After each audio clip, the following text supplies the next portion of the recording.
No Roses for Harry by Jean Zion. Pictures by Margaret Bloy Graham. And I think this is our second Harry book.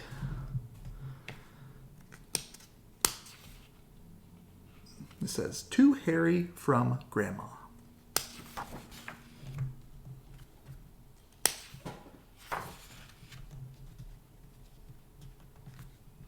Harry was a white dog with black spots.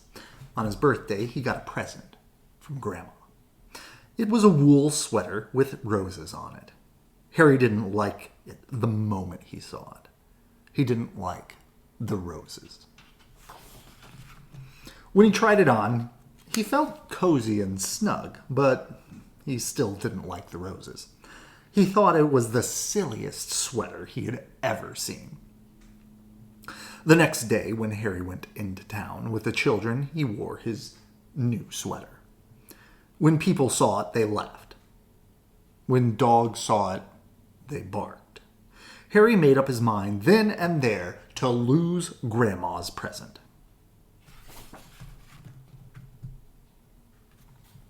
When they went into a big store to shop, the children took off his sweater and let him carry it. This was just what Harry wanted. First, he tried to lose it in the pet department. But a man found it and gave it back. Then, he tried to lose it in the grocery department.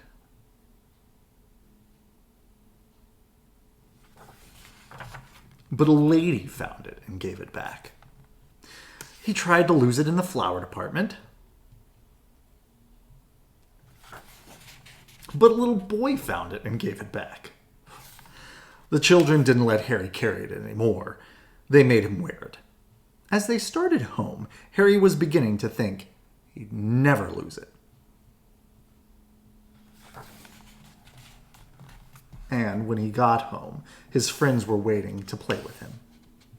But Harry didn't feel like playing, so they left him alone.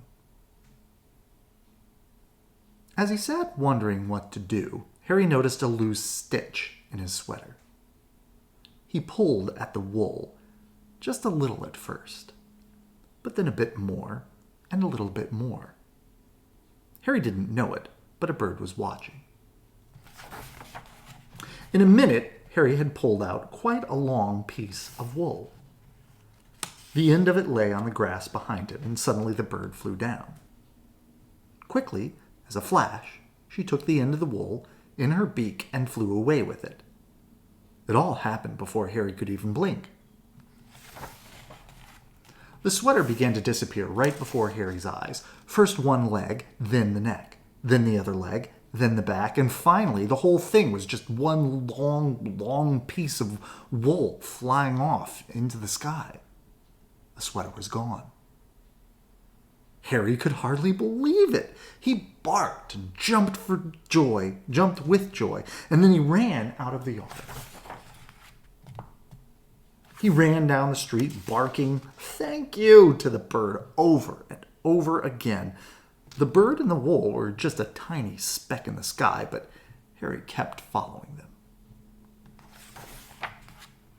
He came home thirsty and tired and was having a drink in the kitchen when the children ran in. "We got a letter from Grandma," one of them said. "She's coming to visit us," shouted the other. Harry thought of the sweater, and his tail drooped. Before Grandma came, the family looked everywhere for the sweater. They wanted her to see how nice Harry looked in it. Of course they couldn't find it. Only Harry knew why.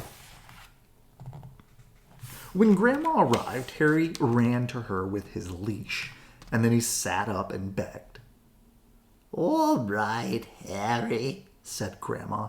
"After I've had my lunch and a nap, we'll go for a walk." That afternoon, Harry and Grandma and the children started off on their walk. Harry barked happily and pulled toward the park. When they got to the park, Harry pulled harder. The children let him off the leash and he ran ahead. He seemed to be looking for something. All at once he stopped under a big tree. He looked up and began to bark and wag his tail. Grandma and the children came running. They got to the tree and looked up too, and suddenly one of the children said, I see a nest. It's made of wool, said the other, and it has roses just like Harry's sweater, they shouted together. It is Harry's sweater, exclaimed Grandma. Just then a bird looked out of the nest.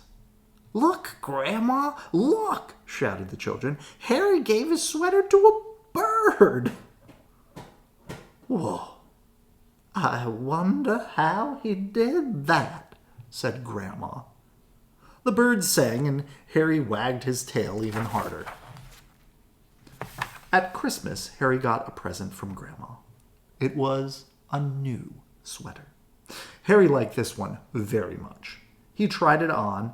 He felt as cozy and snug as the bird in the nest. But best of all, it was white with black spots. Good night. I love you.